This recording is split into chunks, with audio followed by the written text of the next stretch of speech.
So this is a regular meeting of the Arts and Culture Commission. Today is August 16th, 2018.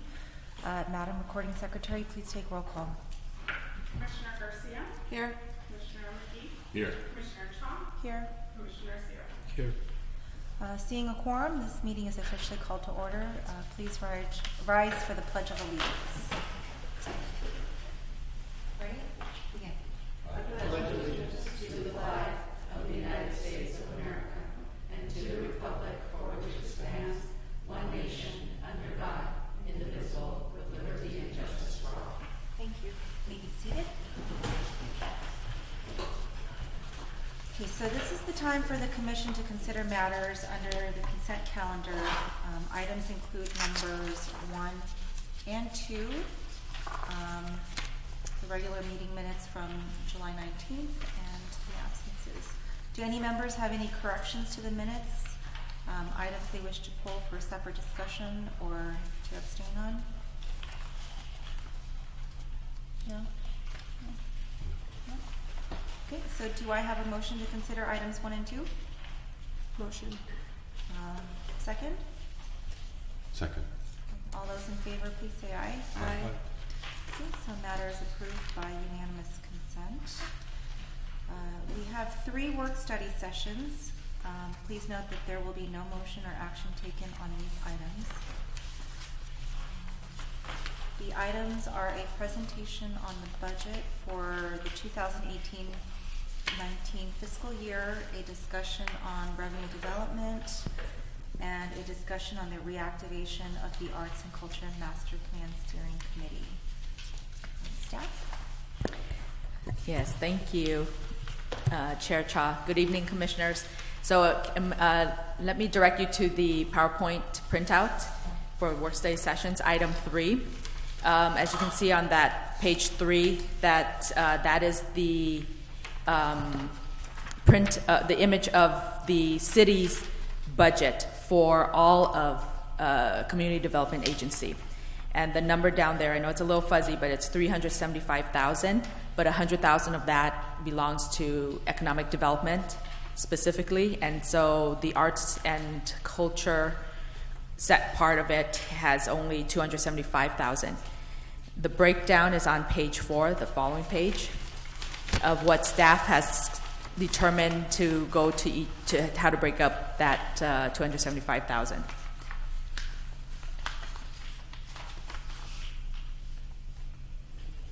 Do you have any questions about this budget, or do you need me to go through? And the reason why the projects are not broken up specifically yet is because we're still, because we're still working it out.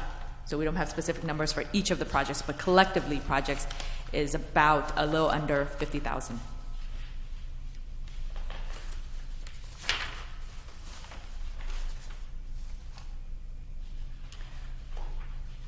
Okay, so this is based on, I guess, prior years in terms of the artist grants. Like, we know that that's what will be awarded for this upcoming fiscal year. Correct. Yes. So it's been around 70,000. Last year was 70,000. The year prior to that was 70,000. So we're also going to do 70,000.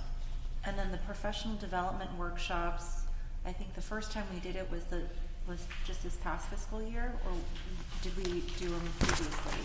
We have done professional workshops in prior years, but I think it was just one for the whole. I'm not sure, from what I understand, it's only been like one workshop, right? If anybody recalls differently. But this past year we did 3. So are we anticipating that 3 workshops? We're anticipating 4 workshops for this. For 12,000. Yes. Do we have any idea on what those are going to be yet? It would be a whole comprehensive workshop that includes all the different factors that would help artists and elevate their craft, from marketing to even like how to write their bios. It's called like a toolkit for them. So all the different skills and tools to help them. I imagine, so it wouldn't just be one focused on only grant writing as we've done in the past, but it would be all kinds of, even like how to write your tax, because a lot of times, or even how to write an invoice. I think a lot of times artists are not familiar or guided how to do that. So here they can choose different workshops within one day, and there would be a series, 4 of those. Does that make sense? Yeah, well, like for example, like the business, I think what you're talking about is like a business workshop. It would be business, it would be even skill develop, like even for their art specifically for museum or for visual artists or dancers, performing artists, things like that. Okay, I'm just wondering, like, we can't do that maybe with some other, like, can we co-host that with like business department, other departments within the city, just because I feel like there's maybe some overlap? Yes, usually I would invite them to all come together in this one place rather than having one workshop devoted only to business, say, so this would be, let's say, 10 different topics that they could choose from. And then those 10 would be repeated again 4 times. So if they missed it this one time, because in the past we've realized that sometimes certain artists can't make it to that one-day workshop, and then they miss out for the whole year. Mm-hmm. So this time they have 4 chances to make it back. And within that 2 to 3 hour span, they can choose different topics. And this is happening one day, you said? In one day, yes. Okay. So it'd be about a 3-hour workshop or a 3-hour day or event. They have 10 topics to choose from, and they probably only have time for about 3 to 4 topics. That sounds great. Mm-hmm. So then I'm looking down here at the projects for the 49,000 line item. For Wings of the City, I know that we've extended that, that project. Correct. We extended to the end of January. Correct. So that this is eating up some of the budget that I think maybe would have gone to other projects?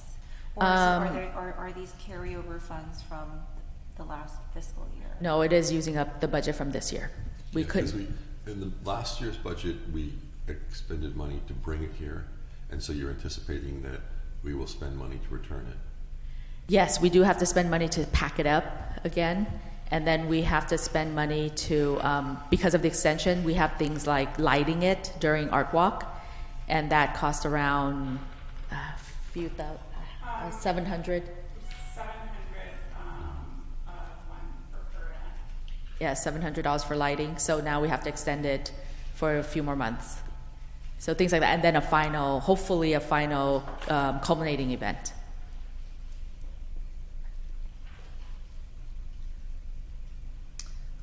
I know that we are working on like a mural ordinance or policy. Can you explain like how we're going to be doing this mural restoration program? Is it just one? Is it multiple? Murals? Because I'm not sure if we even have a definition for a mural. Exactly. Yet, so. Yes. This would be in conjunction with the mural policy / ordinance, whatever it is that the subcommittee works on. And we're still working out those details as well. So we don't have anything to report on in terms of how many murals or what does this program look like. But it does need that the topic of restoration has been brought to staff multiple times. Different people in the community have requested assistance in restoring murals around their neighborhood.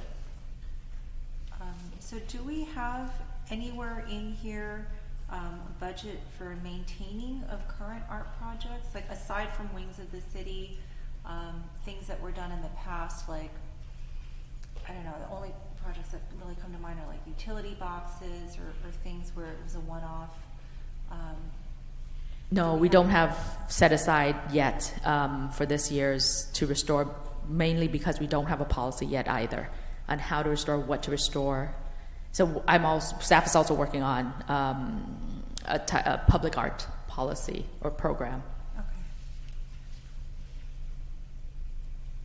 And we're thinking the mural restoration would be the start of that too.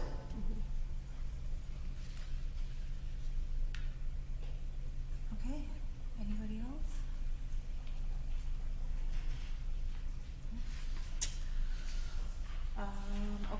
so then I guess we can move on to the next item, which is the reactivation.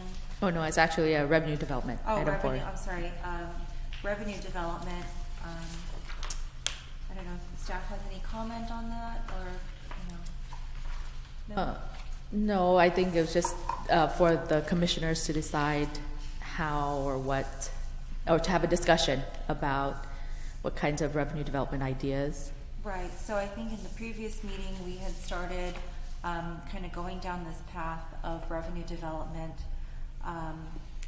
And the reason we started going down that path was because we were reporting back from our priorities subcommittee. And one of the priorities that had been identified was finding a way for this commission to generate revenue for the city, and also to generate revenue to supplement its budget. I don't know if anyone has thought of, or if anyone would like to share any suggestions or ideas that maybe we can ask staff to look into, or create a subcommittee if we need to. I know, I think there's been a lot of talk about 1% for the arts. I don't think we have that here in the city. I don't know if what the most efficient way of going about doing something like that and getting that in place. Also, I know I've been wondering about having someone for grants, and whether or not it's permissible to bring somebody on board, because we don't have the budget for it, right? But I don't know if it's someone that we can bring on board on a contract basis or whatever, with the understanding that they're at least going to have to fundraise and get grants to pay for themselves, or their fees, and also maybe project sponsors, identifying identifying companies or individuals or institutions that might want to sponsor programs or projects with the city. So those are a couple things that I think I'd at least like to float out there. I don't know if any of you guys have anything else. I know there's been, for probably 20 years ago, there began discussion of 1% for the arts, and it's kind of ebbed and flowed. And I suppose to pursue that, the thing to do would be to look at other cities and see how they are doing that, and the successes, and what has worked and has not worked. Because I know there are some programs that have not really been successful. Oh. With the 1%.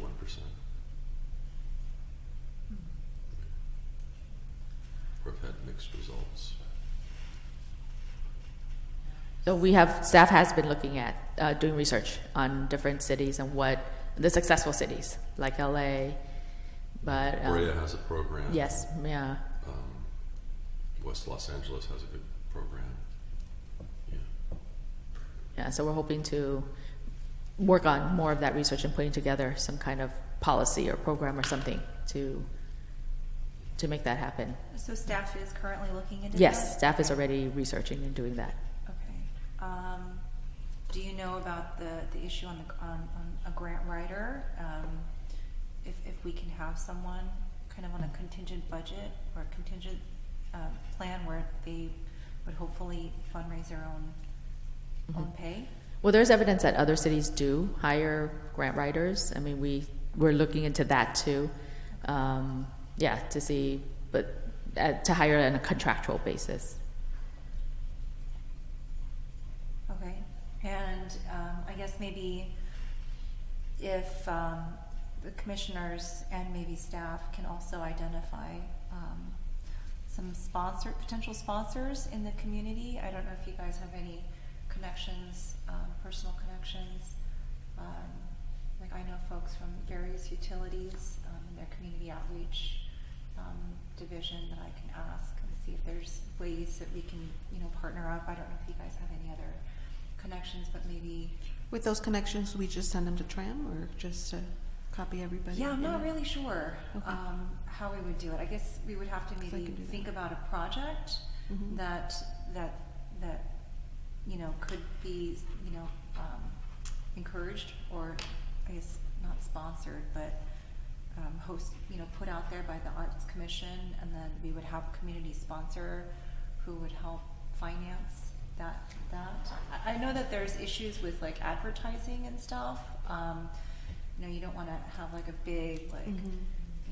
Southern California Edison like mural on some wall, but I would imagine. But one concrete project could be the mural restoration. I think if any commissioner has any connections to somebody who would like to sponsor a restoration, and then have, let's say, a little plaque to say this was restored by, with the support of whoever, some corporation or something like that.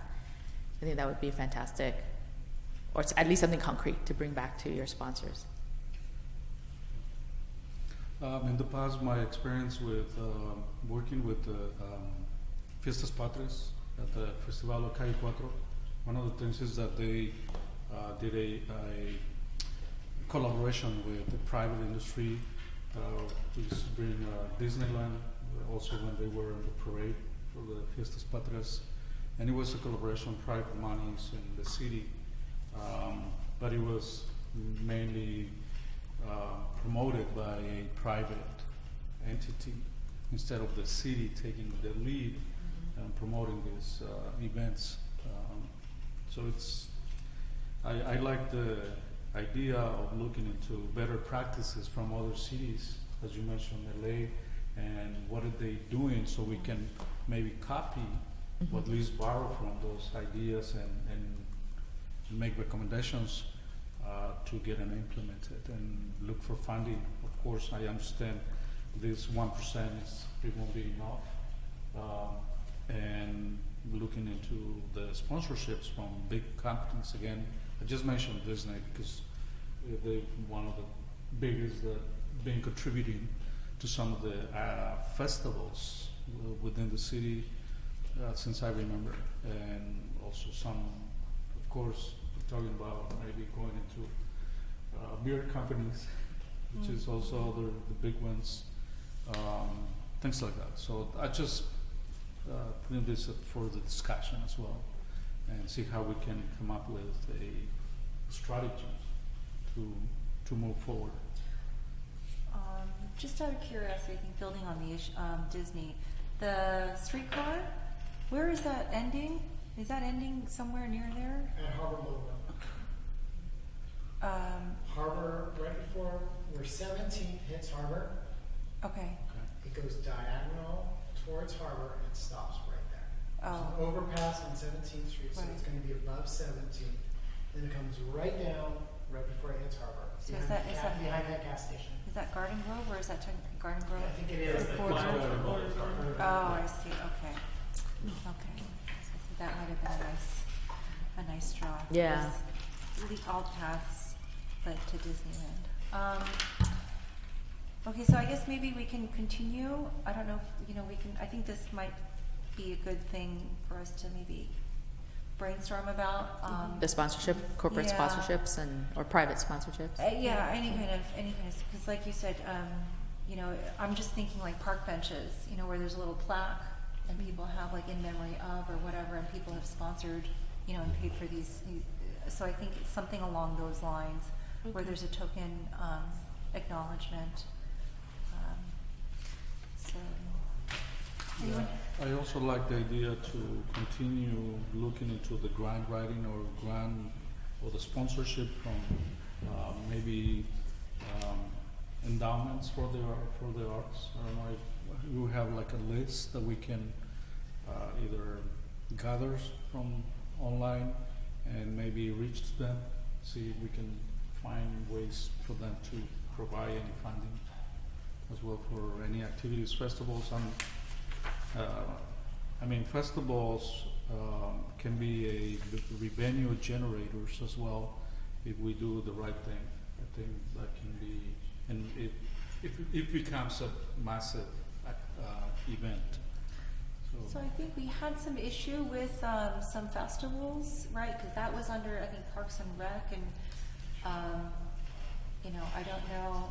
It's a little bit kind of going off topic, but the festivals do actually help generate a lot of revenue. And if we're not doing the festivals, then I think merchants and you know people are missing out on that opportunity. I don't know if there's a way to house that underneath. Well, festivals are very staff intensive, you know, Okay. so, and right now it's just me and Gabby, and Gabby's part-time. So it's, yeah, I don't know how feasible that is. Usually it is a private promoter coming in and doing that, or some kind of bid, you know, district taking that over. Well, I mean, is that something that we can help with? Is it something that arts and culture can help with? Because you know, I think in the last when Commissioner Pena was chair, we had talked about how there was certain festivals that weren't taking place because Parks and Rec just didn't have the time or whatever it was, and if it's a sponsorship issue, is that something that maybe we can help with to put these things on so that's like I think it's a labor issue too, on top of it. Okay. You know, yeah. So that was what I understand is the main reason why Parks and Rec couldn't do all the festivals that they've done in the past, and they can only do some. And even with it came down to Fiestas Patrias, and that one they had to give to an independent producer, or they did an RFP for that. I think it was also a revenue issue for the merchants too, because some of those festivals, there were so many people here, but the merchants weren't making any money because people weren't spending money, and the area was so packed that people who would normally, for instance, go to restaurants weren't able to get in, and actually decreased the restaurant revenue from what I've been told. The only way to maybe, since it was so well attended, it's to charge, but then even if you charge $1 to come in, it will be maybe not feasible. I don't know. We have over 50,000 people, maybe 100,000 during the weekend, something like that. I mean, you can come in, you can get something in return. It's $1. I mean, just throwing the dollar amount just to make the conversation, the discussion going is, I believe if you provide on a good quality music, international music festival, something like that, folklorical festival that we don't have, not close by, I don't recall any. I think there's one in Anaheim, but it's a mariachi festival. It's a non-profit, but I can just throw in this idea so we can discuss it. But as Commissioner Cha had said, it's actually housed right now under Parks and Rec, so that would have to be a discussion between Stephen and the Parks and Rec executive director, they have not hired one yet. So we have to at least wait for that to see what they're willing to do, and then on top of it, it is the labor. I mean, maybe one way would be, there was an idea floated around about Friends of the Arts, the way there's Friends of the Zoo, Friends of the Library. Oh, we did talk about Yeah, that. so perhaps that could be one way, is to form that Friends of the Arts, and maybe that body, that entity, can run these festivals as part of that revenue generating. Possibly, but I'm just saying this is like without any permission or consent from Parks and Rec or anything like that. Well, I think Friends of the Arts was a completely separate concept, right? Because I don't think the city has the capacity to take on financial, monetary donations right now for arts and culture. That would be done through a foundation. Yeah. Correct. Yeah. So I think that's. Yeah, because I also was thinking about at the very last meeting, and also I believe we discussed a little bit of this at the last one. I was thinking about the arts and culture and entertainment when it comes to, because the entertainment comes into place and into these two topics. And I was thinking also, we have the stadium also for concerts, might be a revenue generator maybe. Again, falls into Parks and Recs, and it will be, it's very labor intensive, and it's also expensive to set up, and I understand that. I participated on some of the Mother's Day celebration for like 3 years in a row, and yes, it's very intensive. Yeah, so but we can probably continue on with the discussion and see what we can come up with. And So can I ask staff to look into the Friends of the Arts and whether or not we can do that and how feasible that is? Because I think that's something that we haven't specifically asked you guys to do. Yeah, staff is going to be reaching out to the city of Newport Beach to see how they started theirs. We've already had some discussions just yesterday or the day before regarding that. So we've made some contacts over there, and your staff will look into how Newport did it, what they would do differently, and we'll report back to you. Thank you. Anyone else? Does Laguna Beach have like Friends of the Art model as well, or just Newport Beach right now? Newport Beach was the one we saw that was the most aggressive and better formed, at least with the one intent. A lot of cities have foundations, and different things are thrown at it. This is just an arts foundation. Okay. So that's why we kind of picked that one as, hey, let's take a look at it. We're certainly not hooked on looking at just one. Okay. It's not a bad city to look at. There's a lot of generous people who live there. So are we, I think if there's no more, no other comments, I think we can go back, or we can move on to item number 5 and talk about the reactivation of the steering committee. Again, this came out of the priorities subcommittee, where one of the priorities was having more of the stakeholders, I guess, providing input or guidance to the commission as to what's going on in the community itself.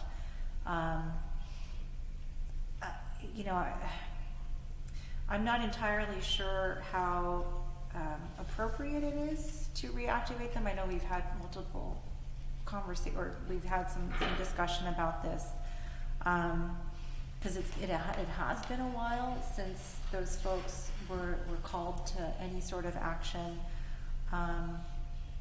and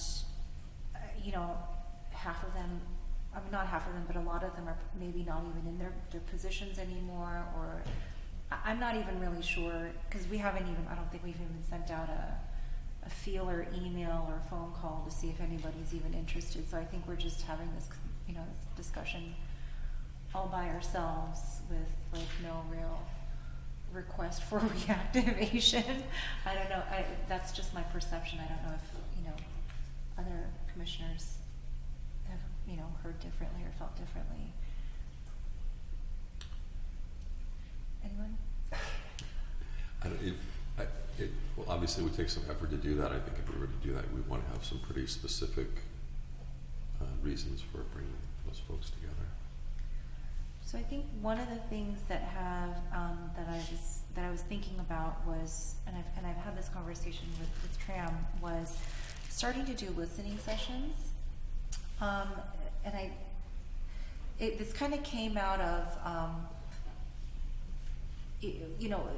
what happened with our is it cultural city, or is it the cultural designation, where there was a lot of I guess blowback from the community, where they felt that they were not included or even aware of the city's the city trying to get that designation, and I think maybe some promotional materials or some of the application materials were not as inclusive as it could have been, and I think there was a lot of blowback, and there was a type of a listening session where we had folks from the state come down. The California Arts Council. Right. And that was a very dynamic discussion. And so I thought, instead of having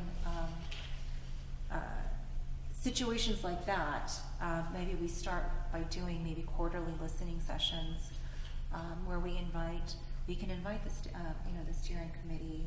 We can also just open it up to the members of the public, where we can, see what priorities, they have, and what they would like to see from the Arts Commission, how they, what they, I guess, perceive us as being in charge of, or what they would like us to do. I think it would be nice to have a shared calendar so that we're not constantly double booking, triple booking, same dates. And Do we have a cultural calendar? We're working on it. We're inching very close to having a revamped city website that would have that cultural calendar. so currently no. But at least it would be nice if, all the stakeholders can get together and at least be aware of everybody else's events. And the other thing was, potentially inviting each of the wards specifically, one ward per commission meeting, and just having maybe folks present or comment on things that are going on in their ward, or things that they would like us, to see the commission doing specifically in their ward. It would be an open invitation, and if you know of anyone in your ward, you can ask them to come. How would you get the word out for that? Staff. I'm sorry, what was your question? I asked, how would we get the word out for that? Try to find key members in that ward and ask them if they can spread it in their network, arts organizations in that ward. Say, please pass out the word. I mean, I think part of it would be like talking to your council person. Yeah. And working with maybe their. I mean, we can put it on Nixle and just say, for this particular meeting, we'd like to invite Ward 1. Next meeting, we say Ward 2. But we'll explain to them that each ward will be invited.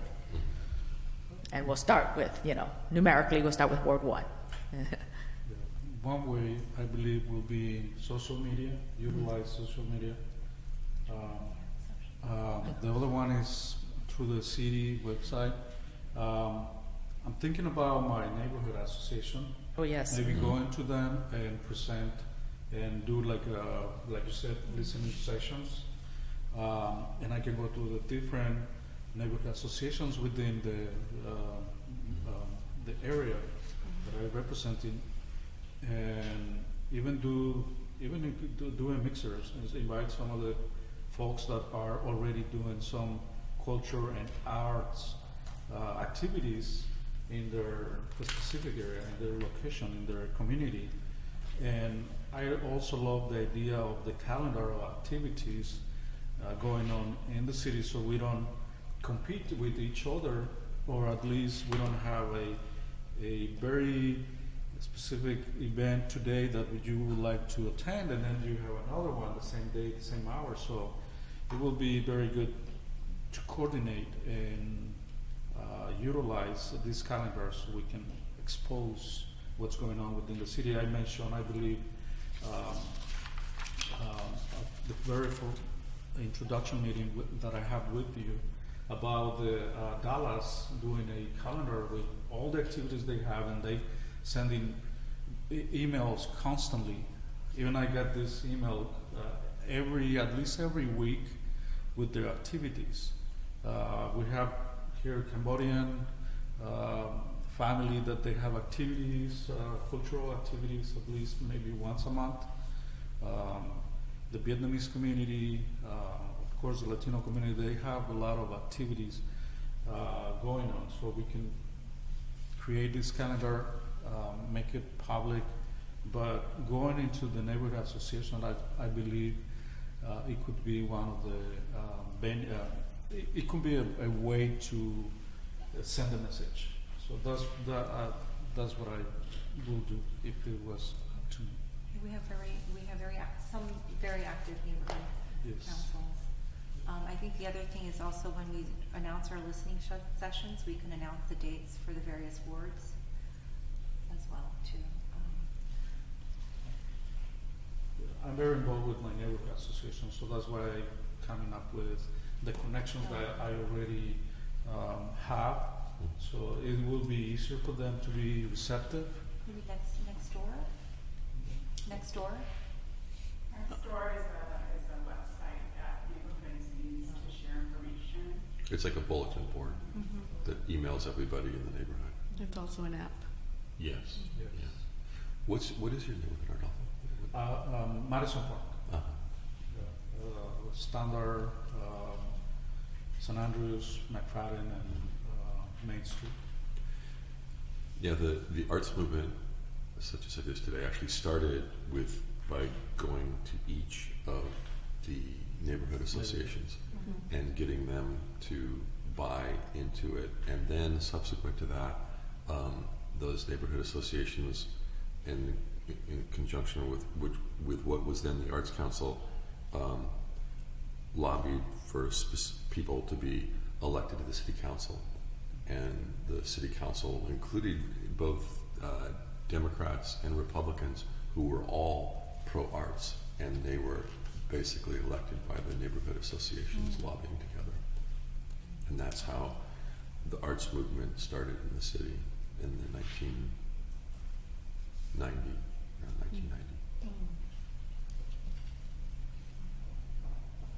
And we can outreach to schools too. For School year. Yes, we have a program on Madison going on, and they just we have Folklorico actually, and they have a collaboration with UCI. So the teacher from UCI is coming and teaching our kids at the neighborhood association. So I think it's just normal that you reach to within your community that you know. So I think it will be the easiest way.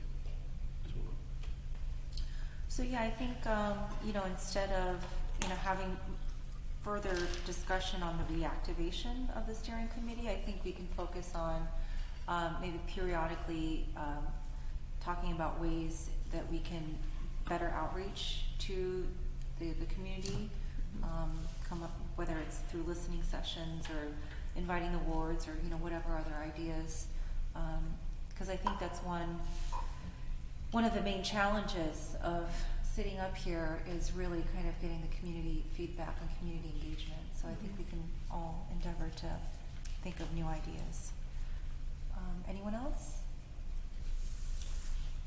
No, I like your idea about the calendar, the mixer, and I think the staff is working on that. So I think moving along and maybe setting up also a calendar for us, like some dates that we can probably follow up even out of this session, so we can move it forward. It just to be an email. I think we're working on. Are we still working on? Oh, actually, I'll ask that later. Well, I guess. Well, in terms of the listening sessions, are we still doing that September or October event? we haven't announced it publicly or anything, but yes, I have that on my calendar. We're still working. Yes, October 11th we're aiming for that to be the first date, if you'd like to mark that down. And now we're looking for location to do it. And I believe we had talked about maybe starting with Ward 6, right? Or, okay, but if any commissioner has any suggestions on what ward to start with, we'd like to start with maybe to be mindful of those who have not been part of the conversation a lot, to start with those wards. And I was thinking maybe Ward 6 would be one of them. So yeah, I mean, if we're going to be doing a launch, then I think we can have maybe a flyer, present there where we're going to be maybe announcing some of the listening session dates and things of that, and inviting folks, since this party should be, a well-attended event. Okay. Did you want to set all the dates now? I mean, like, not necessarily today, but all the dates at one time for... Yeah, we can go into that, or, I think we'll have to wait in terms of Yeah. any further discussion on Okay. this and setting dates until it's brought back on the agenda. Okay. so then I think, for the next meeting, I'd like to have the, listening sessions as a specific work study, item, where we can establish some dates and figure out, which wards to start with. Is that correct? I would like to move, yes, to have the listening sessions put, on the agenda for our next commission meeting. Anyone second? Okay, all in favor, say aye. Aye. I, Okay. Motion passes with unanimous consent, so we'll have that. And if there's nothing else, I think we are ready now for our comments.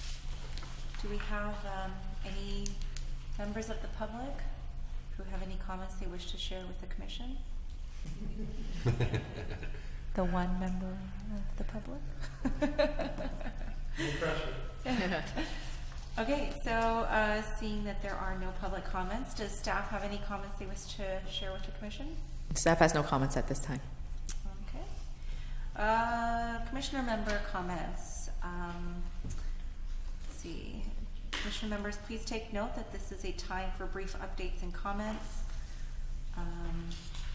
No member may speak more than once until all have had an opportunity to speak. Also, the commission may vote to limit our comments to 3 minutes each if we feel the need. Okay, commissioners, any comments? no comment. Maybe? I don't know, doesn't have anything I guess to do with Santa Ana directly, but just a comment about Aretha Franklin and her passing away today. It's a sad thing for everyone.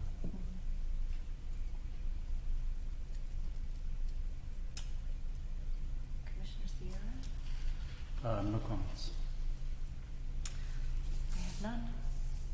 So this concludes the comments, and this meeting is adjourned. Our regular meeting is scheduled for Thursday, September 20th, 5:30. Thank you. Thank you. Thank Thank you, commissioners.